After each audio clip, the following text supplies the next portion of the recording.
badass jobs under tension. When you start the job, it hurts your hands and feet. And under pressure. Okay, you have to work carefully. You can also break a lot.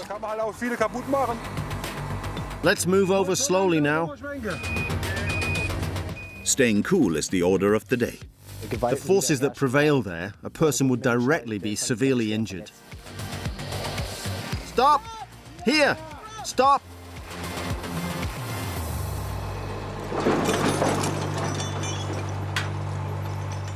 A major construction site near Pforzheim. An existing power line is being reinforced. The overhead line is being fitted with new pylons. So far, the overhead line fitters have made good progress. Today, they want to continue building a new mast. Fitter Richard Strugger, known as Richie, gives the safety briefing, daily routine. One danger is falling. Correct usage of PPE. We also have the danger of slipping due to the wetness and the danger of bruising something, so make sure your attention is increased. Watch out for the fingers at the dredge mats. Watch out that you don't slip. A construction site with many dangers, because the men are working on an existing pipeline. To do this, they have to climb, of course not without personal protective equipment. Richard first climbs up an old pole. Although the line is switched off for the fitters, there may still be voltage on it.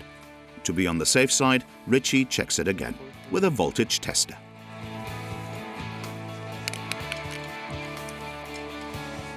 The subject of safety is important as well.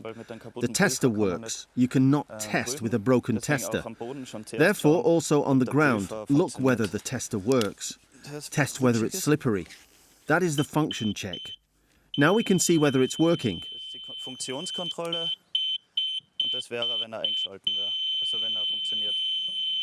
The tester is working. Now let's go. In addition, Richie has to ground the line when he's up there. Only when he has done that can the fitters start work.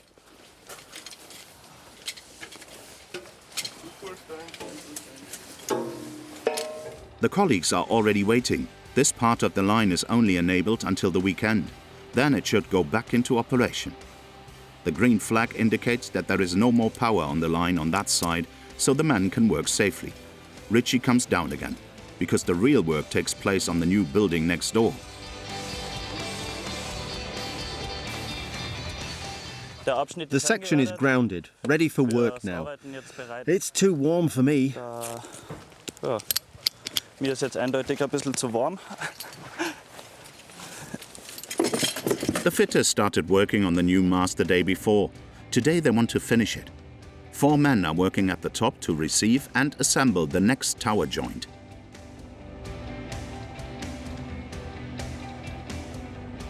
It's fine at first when you start the job. It hurts your hands and your feet. But over time you settle down. You get used to it. And then it's your bread and butter.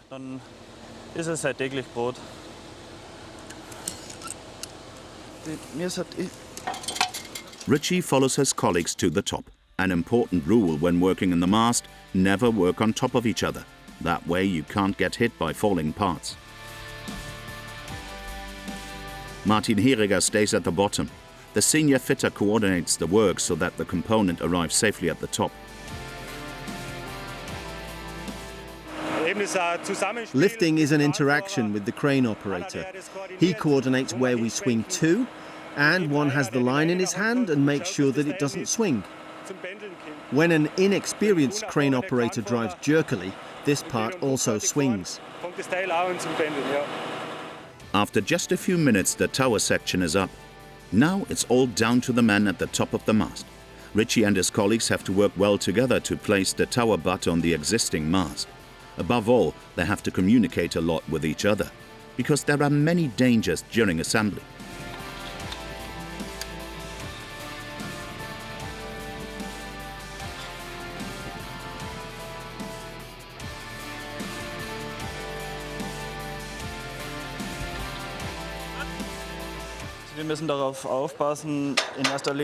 We have to be careful, first of all, not to crush the fingers when the impact comes down, because it weighs several tons. Then, at the same time, we have to see that we insert the joint with the so-called insertion irons. And when that's ready, we thorn that with thorns and make sure that the screw holes fit, and then the screws are inserted and tightened. And that's it.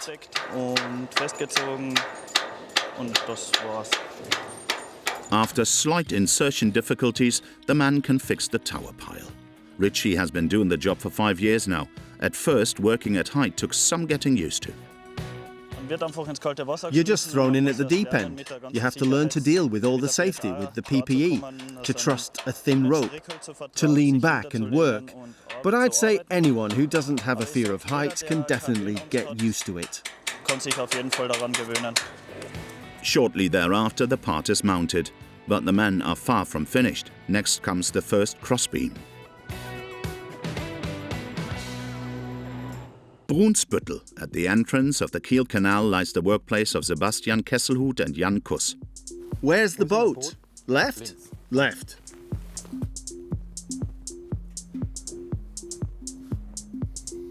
The two of them are mooring teams. They moor the really big ships that dock here. They are busy because Brunsb&uuml lies on the canal and the Elbe. A huge oil tanker has been announced for today, which is to dock at the Elbehafen. To tie it up properly, the men need their tugboats, 2 of them. Do you have a flashlight? No. Before the deployment, the moorers get their boats ready. Sebastian will coordinate the operation from shore today. Jan will steer the boat. The tanker will not arrive for a few hours. Oil is now at minimum, which means we need to top up a bit here in a moment. Oil tankers are the largest ships that the men fortify, only a few times a month. Foreman Sebastian Kesselhut is ready for anything. It can be exciting because sometimes, well, it always depends. What's the crew like up on board? Is the crew playing along? Is the communication okay? As soon as any problems occur, then of course we also have problems at work. But sometimes it's smooth sailing, and sometimes we have a few problems. But in the end, we always get all the ships stuck.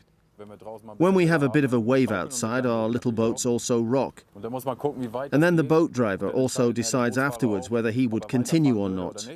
And if we say, no, we're not going, then of course we break off. Then 2 get out of the boats, only the boat drivers stay in. The other 2 go up on the tug, and then one drives the lines to the pier with the tug in order to support the colleagues. At the moment, the weather is okay. But today at noon it was stormy, therefore there could still be waves.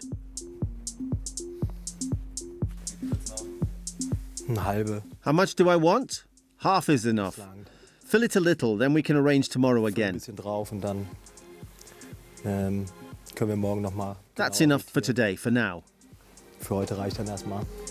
Speaking of oil, when the big oil tanker is about to arrive, the ship moorers have to be ready for action. The watches man 24/7. The early shift checks the boats at the start of their shift. Before such a large-scale operation, however, the men take another look everywhere.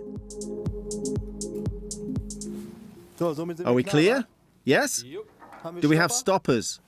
I'll look in the box again. That's the last one, right? Stopper and then we're done? Only the most experienced ship moorers work on the boats. The others stay on land, because it's particularly dangerous on the mooring tug. The people who are down here in the boat have, of course, already experienced some situations, which means they can assess the dangers much better. But you'll also see at the end, afterwards, how much can happen there. The forces are just... A person would immediately be seriously injured. Ready, the tanker can come. Back at the watch station, Sebastian checks in with his colleague Christopher. He's on watch today and is making the assignments for the mission. Everything is full, people are ordered, ship is just before Cuxhaven. I think it will arrive soon, at 9:30, so in about 2.5 hours. Maybe just 2 hours. We're doing quite well. Do we already have a plan who will send on the boat? My idea would be Pascal, Jan, Valon and Dennis. That should be the best lineup. The most experienced ones. All right? They need 10 men to moor the ship today, 6 on land and 4 on the mooring tugs. It will be 2 hours before the tanker arrives. Nevertheless, the boats have to leave right away. First, they have to go through the lock to get from the Kiel Canal into the Elbe. The ship moorers don't yet know when the lock will be free for them. This can take time. Via radio, Christopher announces the colleagues to the lockmaster. Kiel Channel 1, Mach 10 and Mach 15. Mach 10 and 15, Kiel Channel 1. Good evening. Yes, good evening. 10 and 15 would like to get out on the Elbe. Yes, go in the direction of the old one. Heading towards the old one, thank you. The old one is the so-called old lock on the Kiel Canal. It went faster than expected. The lock is clear. You can go to the old lock now. Take care, boys. Have fun. Work carefully.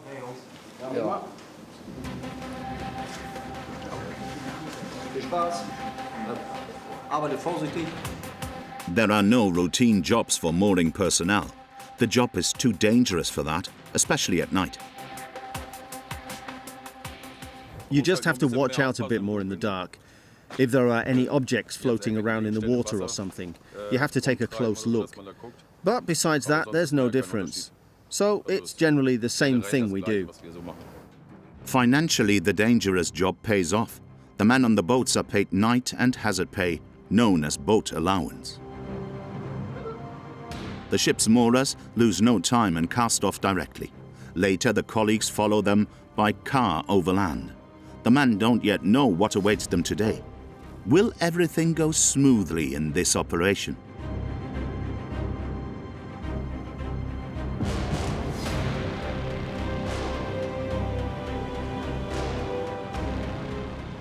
From the North German waterway to the asphalt of Baden. In Karlsruhe, Stefan Lommarch helps truck drivers out of trouble. The truck breakdown service is always ready for action. To keep it that way, Stefan wants to pre-fit 2 tires. That way he can react immediately in the event of a breakdown. Many large and heavy parts, an extremely physically challenging job.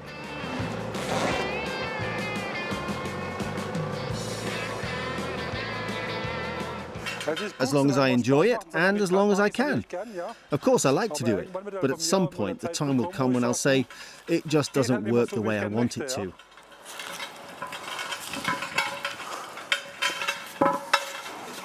If it were up to my wife, I should stop today.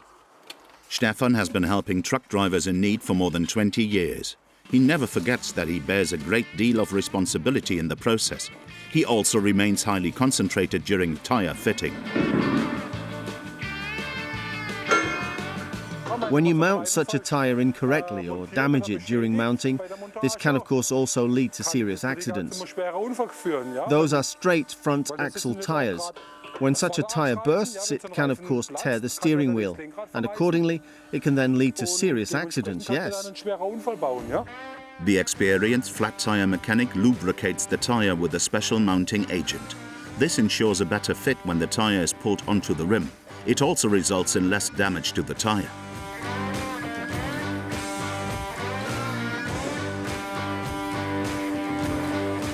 You just have to make sure that the tire really slips in here, because otherwise you might damage the sidewall here, and the tire would then be broken. Sometimes Stefan treats the tire with a little more vigor. You can't be squeamish in the truck sector. When mounting, it can start tearing there, and then the tire is broken. Such a tire costs about 400 euros, scrap. Now this fine piece gets a little more air, 8.5 bar.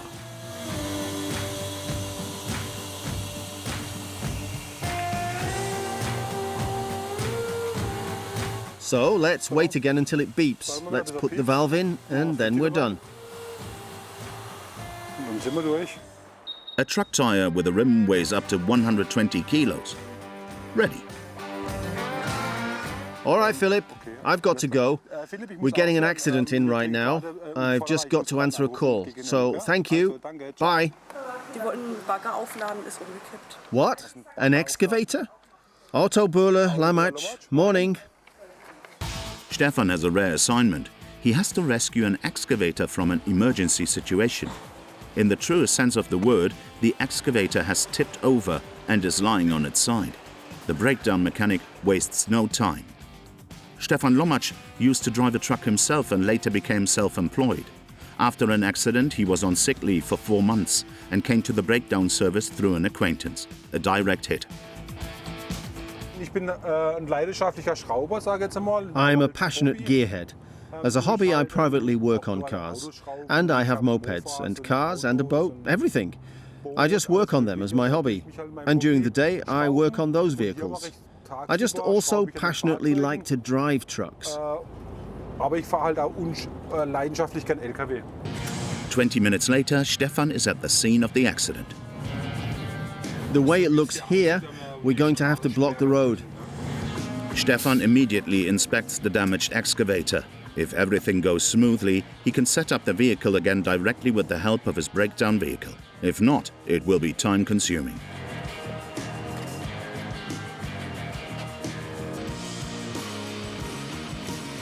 There's more than just a flat tire.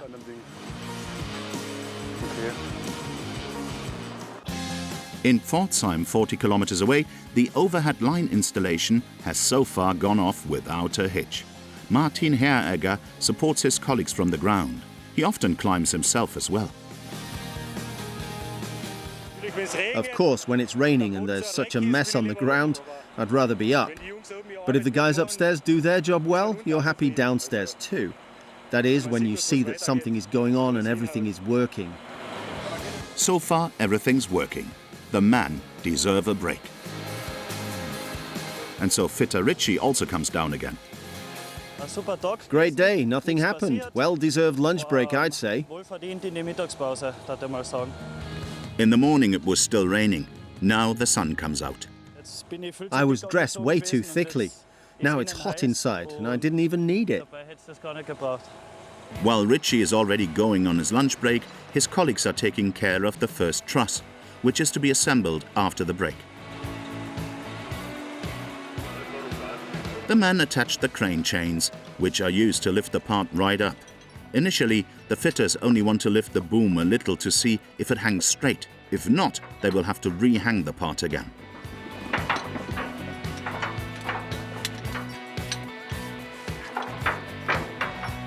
At first we see how it looks, whether it's already hanging nicely. Otherwise we have to lower it again, re-hang it a little bit, until it hangs nicely so that they can do it easily at the top, so it can drive in nice and straight, so that it goes easily. The fitters start the first attempt.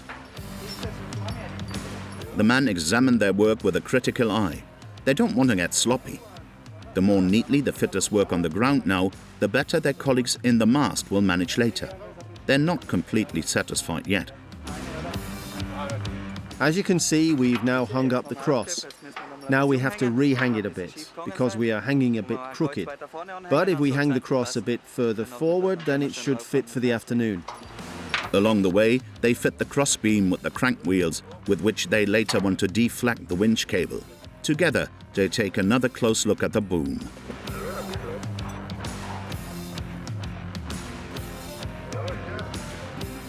It looks good, I'd say. It's still a bit crooked, but that's fine for insertion, so we'll tighten the lower side first, then we'll tap it up a bit, and then we can also tighten the drawstrings at the top. Then everything looks good. But it should fit, so we're satisfied. Shortly afterwards, the lunch break is over again and the fitters want to bring the crossbeam to the top. The difficulty, there is little space, because the truss must pass between the mast and the power line. A fitter goes up the stock pole to watch for the man to pass by the ladder rope. Now we have enough space. If you look up, we can now get through there. This means that Richie and his colleagues are on their way up again. A short time later, the boom also goes up. The component weighs 1.5 tons. Assembler Richie already has half a day's work in his bones. That's only possible with a lot of stamina.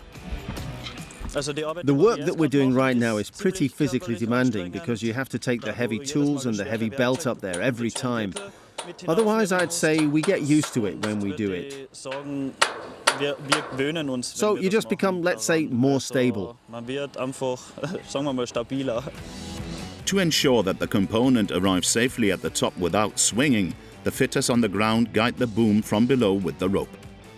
Only in this way can their colleagues on the tower safely assemble the part. The principle is the same as for the tower joints. Shortly thereafter, the boom is mounted. Martin believes in finishing on time.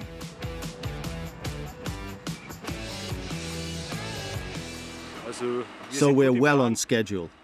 We're now going to finish the triple traverse on the left side and the triple on the right side, and then we'll call it a day. The boom is fixed. All that's missing are the ladder ropes.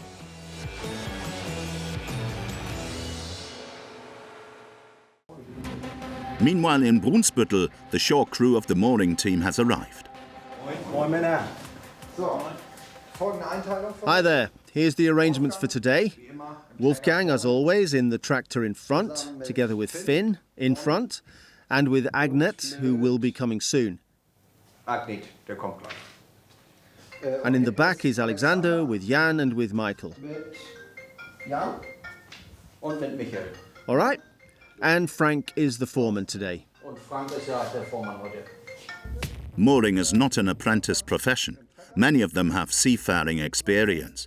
Some are temps and are only needed for large ships as today for support. Foreman Sebastian Kesselhut checks the current position of the oil tanker once again.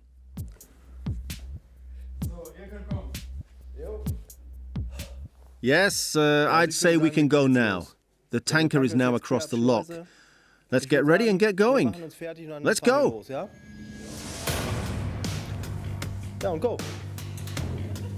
The tanker has to dock at high tide. That's why the ship's crew and the mooring team only have a small window of time for tying up.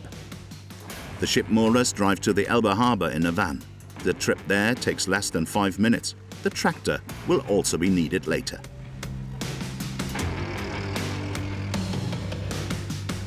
Before they start mooring, the men check the equipment. The ship is moored to special hooks. The hook must be properly locked. If the part is not locked, it becomes even more dangerous for the boat crew than it already is. If we then got the line out of the boat and we hooked it over, it would immediately fall down again and could then, of course, injure the second man in the boat. That's why we have to control it beforehand, to prevent that. Everything's in order. The mooring team goes into position. The ship is already there.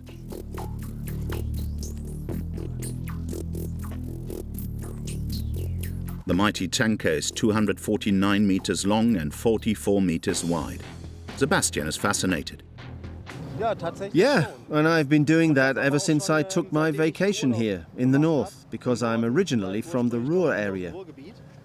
And the fact that I'm now actually working with it is already pretty cool, I have to say. The colleagues with the mooring tugs are also already there. Now the tanker has to get off the quay wall first. Sebastian's nervous because the tanker should not take too much time for the mooring maneuver.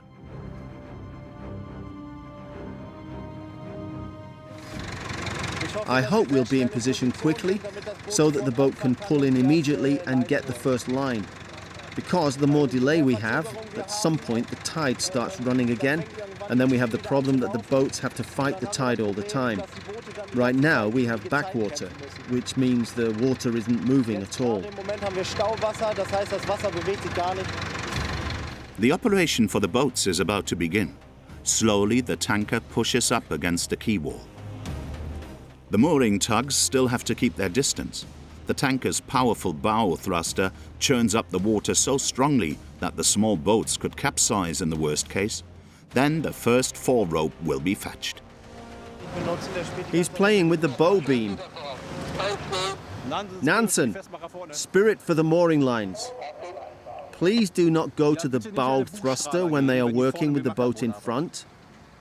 Don't use the bow thruster when those in front are working with the boat, and get the lines. Everything is off. Okay. This allows the moorers to approach the tanker. The first ropes are the most delicate. The moorers simultaneously moor the fore-rope at the bow and the so-called aft spring at the stern. Thus, the boat is trapped on two sides. The situation then tends to calm down. Time and again, accidents occur during the maneuver. For example, when moorers fall overboard or are injured on the lines or wires.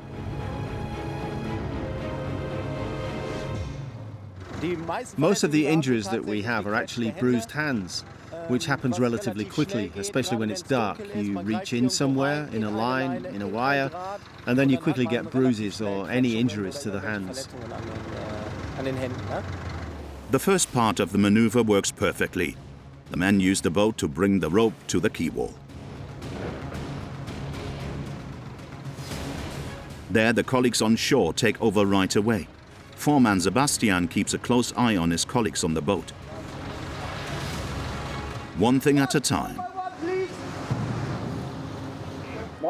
In Karlsruhe, the head of the construction company has arrived. Wait! I've spoken to that female colleague of yours. We said we would set it up with the winch. Or do you need a mobile crane? I don't know exactly, but I think we need a crane. That's not a problem. I have a crane in the store. Okay, I'll go and order a crane. Stefan rearranges. It's me, Stefan. Hi. We need a mobile crane. Is there a crane driver? Or does someone have to bring the crane to me? Bye. I'm relaxed. I can do it now. I can't change it. The thing has to be set up. It has to be done. The how is secondary. The important thing is that it gets off the street. But that still takes time. Stefan uses the time to get a better picture of the situation. The excavator must be loaded onto the truck that will take it to North Rhine-Westphalia. In the meantime, traffic continues to move. The truck driver had imagined his working day differently. What do you think? It's best to hang it there, isn't it? Here would be best. I'm here now, you know, sort of. Here would be the arm, so we don't have a chance. We can only lift it here. Yes, for setting up at least. First and foremost, it's about setting up, that you're going around here with a slip, so to speak, around the arm. Then we'll pull it up. Because otherwise we'll break some lines again or something. This is the only place that's solid, that can withstand a lot of force. Stefan is worried about the hydraulic lines. If they break, it will be expensive. In the recovery area, something can always break. Yes, you can bend an axle or bend a fender. That always happens. But we try to avoid it as far as possible. When the truck is scrubbed on the highway and the thing is scrap, it doesn't matter afterwards whether the fender bracket was crooked, right? But with something like that, you should actually make sure that you get it set up relatively damage-free. After 45 minutes, the heavy truck crane arrives at the accident site. Finally, Stefan can continue.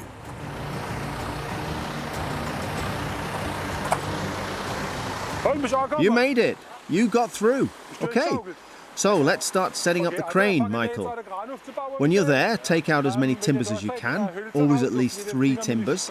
Then I'll drive backwards up to it, and then we'll lift it up. Okay. I'm going to turn this thing. A matter for the boss. Stefan turns the 50-ton crane to back up to the excavator. Roadside assistance crews often encounter injured people during operations. Fortunately, that's not the case here. No one was harmed, and it should stay that way. The experienced breakdown mechanic is quickly in position with the crane, but corrects the position again, for safety reasons.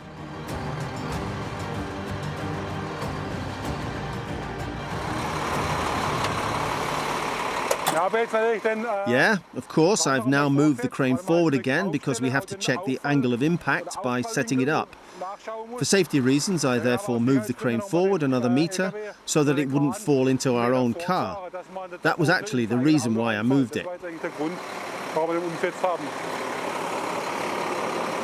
All right. Stefan and his colleagues first take care of a safe stand for the crane.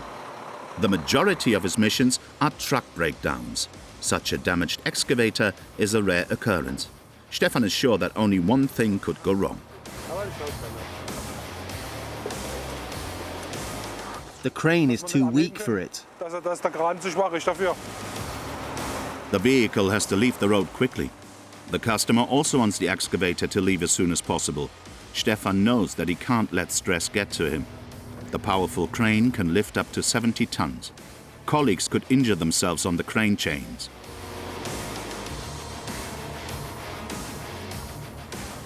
Okay, you have to work carefully, because you can break a lot of things and pull things together.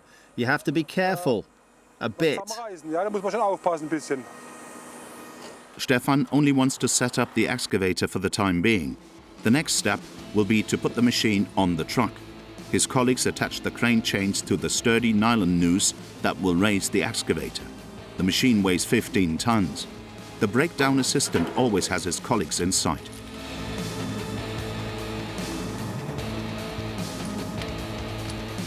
You have to make sure that no one is standing in the danger zone. You have to send them away again. But my employees actually already know approximately where they are allowed to stand or not. And the passers-by, you just have to tell them that they're not allowed to stand in the danger zone. If everything goes smoothly, Stefan can now complete the job quickly. In Pforzheim, the overhead line fitters want to swing the conductor rope, that is, pull it up, with the help of the powerful pole winch. The rope must be transferred from a temporary mast to the new construction. From the existing masts, colleagues watch out that the rope doesn't touch anywhere. If that comes up and then we move on, then phase damage can occur. We don't want that. The wires in the rope can break if they run over an edge. If one or two wires are broken, the whole rope doesn't immediately break. But it needs repair, and that costs time. The men want to avoid that. The fitters pull the ladder rope with the winch cable. The rope is deflected twice at the mast. On the traverse, colleagues should receive the rope. Piece by piece it goes up, 22 meters. But then the men have to stop the process for the time being. Too little space.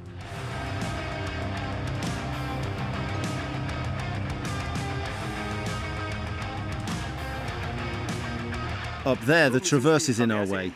Now we have to move the rope out so far that we become free with the rope. Then we can move on. Otherwise, the rope will break after all. For minutes, the men try to maneuver the rope past the traverse. This is anything but simple.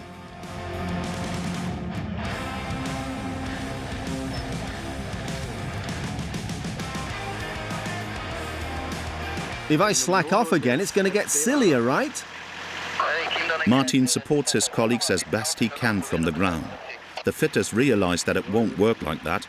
Martin takes a decision. He can't push it out on his own, so we have to try in pairs. Martin climbs behind him without further ado. It's good that the colleagues always support each other. And so a fitter is found who drives Martin a few hundred meters to the neighboring mast. It doesn't take long, and the fitter is also on the mast.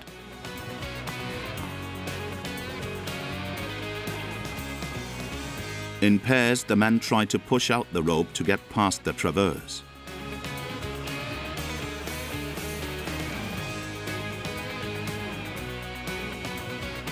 After a few minutes, they manage with combined forces.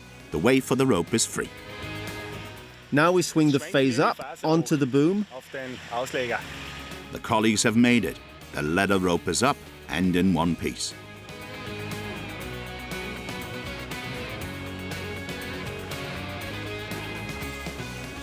Alone, it's been difficult to unhook above, but in pairs we made it. Now the ropes are free and we can continue working. There are small complications, but you always have to expect that. So far, I'm satisfied. As a result, the work is progressing well and the pipeline will be back in operation by the weekend. In Brunsb&uuml in Schleswig-Holstein, a 110,000-ton oil tanker docks at the Elbe port. The ship's mooring team has their hands full tying down the lines. The boat crew takes the pulley line on board, which the colleagues on shore have to lay over the bollard. The pulley line alone weighs up to 100 kilos when wet. The rest of the heavy line remains in the water and is later tensioned from the tanker. When a big ship like this comes along, things can go a bit wrong. That's just the way it is. When we work with such wires and with many people and with many forces, something can always happen. At the moment it's high tide, but soon the water will start to flow away. The men moor the tanker against the direction of flow. The tugboats assist the ship's crew and the mooring line during mooring maneuvers. We currently only have one foreline. The tugs now have to make sure that they keep the ship in position and that the whole load of the ship, the inertia, is not hanging in this one line, because our boat people are now right down in the area where the wire would fall off if it were to break. That would be very problematic. The first forerope is tensioned via a winch on board the tanker. The men attach a total of 4 ropes at the front and 4 at the back. Once the first ropes are secure, the first tugboat sets off and pushes the tanker ashore.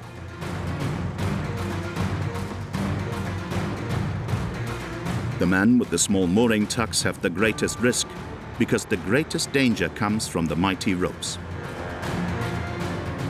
The problem here is that a line could break if somehow too much load comes onto one of the wires, and if it swings down and the boat is right in that area, then we would have the problem that the people are right there in the area where injuries can occur. Another danger lurks beneath them, the 10-degree cold water of the Elbe. Anyone who falls into the water here is in acute danger of death. The current of the Elbe is so strong here that shipwrecked people would immediately float away. The moorers cast off their ropes. Sebastian slowly breathes a sigh of relief.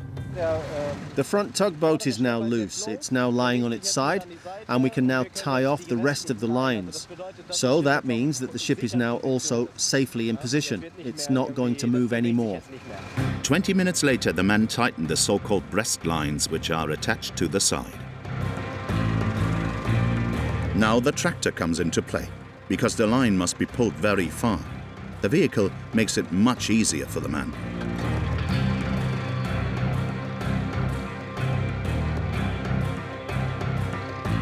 Wolfgang Paulsen steers the tractor.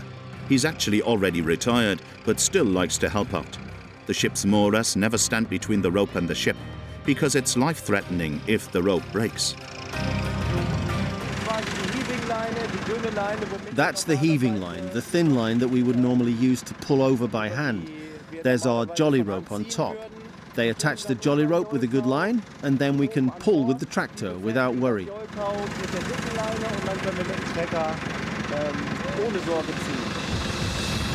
Only one more rope, then the men are ready. Stop! Here! Stop!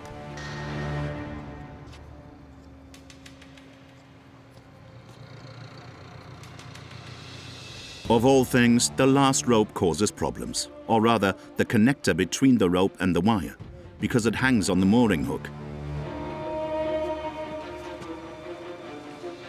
Pulling on with the tractor is useless.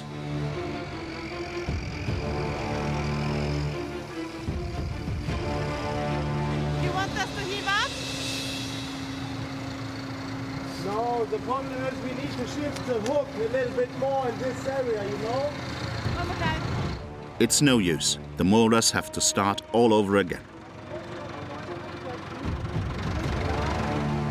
Will it work better this time? The line is quickly freed and Wolfgang can pull the rope with the tractor. And so, shortly thereafter, the line is almost where it's supposed to be, but the men still have to throw it over the hook.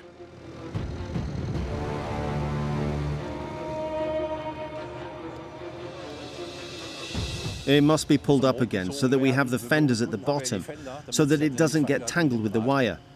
It has to be pulled up a little bit so that we can throw it over. But it happens more often that the last lines cause problems.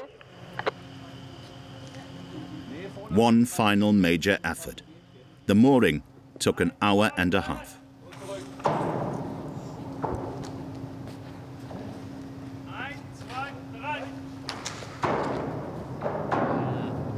Done. All 16 ropes are secure. Foreman Sebastian is satisfied and relieved.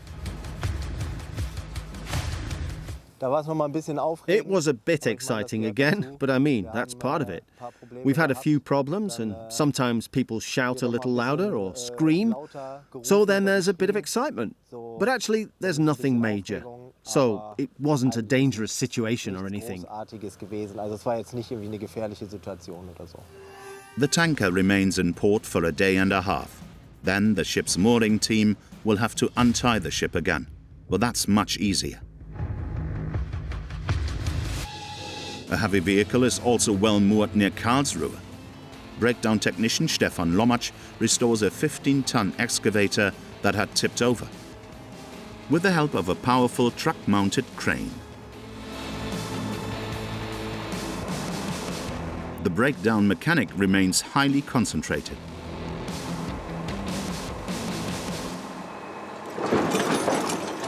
But there is a problem with the excavator bucket. So we have to do another training here. The shovel is hanging pretty low. It's standing on the shovel now. I don't think it's more than 4 meters. As I said, I would advise against it. It's up to the boss to decide whether he wants to turn it on or not. I don't decide that. It's now standing fully on the shovel. The question is, if we raise it now, the shovel may come down even further.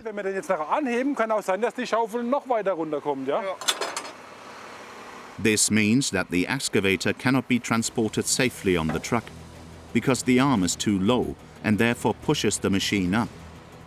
But when the men start the excavator to drive up the arm, engine oil could run into the combustion chamber. This could break the engine, a risk.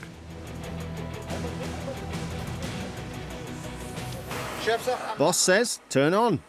I've said what can happen. I don't care. You'll use the ignition key, I won't. Do you want to do this now before getting the shovel up? You still think we have to? Fine. Wait. We're just finishing the nylon sling, and as soon as we're gone, then you can pull here. The excavator operator tries to start the engine, but it doesn't start.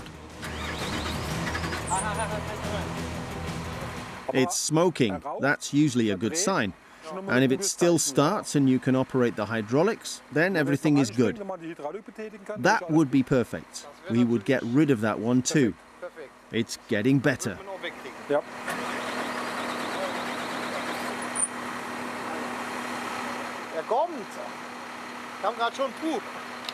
The men keep trying.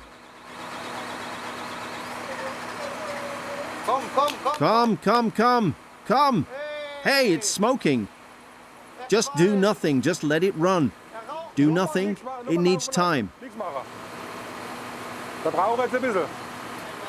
You have to switch the hydraulics here. Exactly. The excavator is running, but the driver can't get the arm up. The lever is broken. Without that one button, it sucks.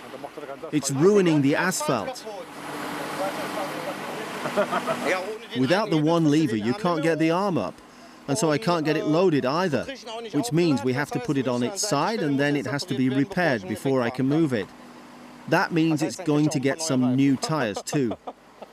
The boss says, put it to the side before we somehow cause an accident on the highway later, because it's not in the right position. Safety first. So today the excavator cannot be loaded up. The machine still has to get out of the way though, And so Stefan lifts the 15-ton piece to the side. Okay, you just have to take into account what can go wrong or what can you do to make it work. Yes, you always have to keep that in mind a bit. But I've been doing it for 22 years, so I have the experience to be able to assess it. Things could go wrong. Then they start. Seemingly effortlessly, the crane operator lifts the heavy construction machine into the air. The breakdown mechanic can't complain about a lack of spectators today.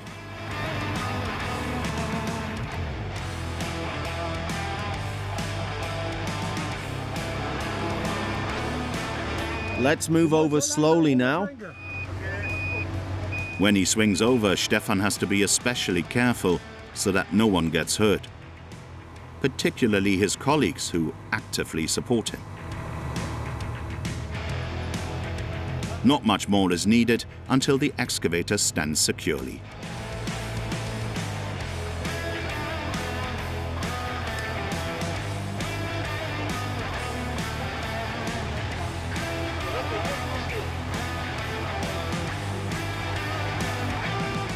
A tarp will keep the lawn clean.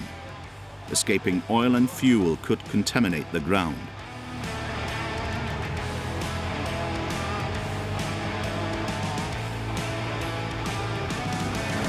Yes? Good? That worked out well. Stefan's job is done. From now on, others will take over.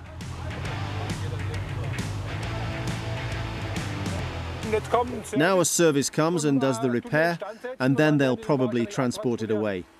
We're done here so far. We'll pack up now and then we'll go back to the store. Thanks again. Have fun and a good trip. Hopefully there won't be a catastrophe when we meet next time. See you then. Bye. Even if the excavator stays here for now, the men are glad that Stefan was able to help them, and the breakdown mechanic happily drives back to the company. For his work, he has once again received the most beautiful reward: gratitude.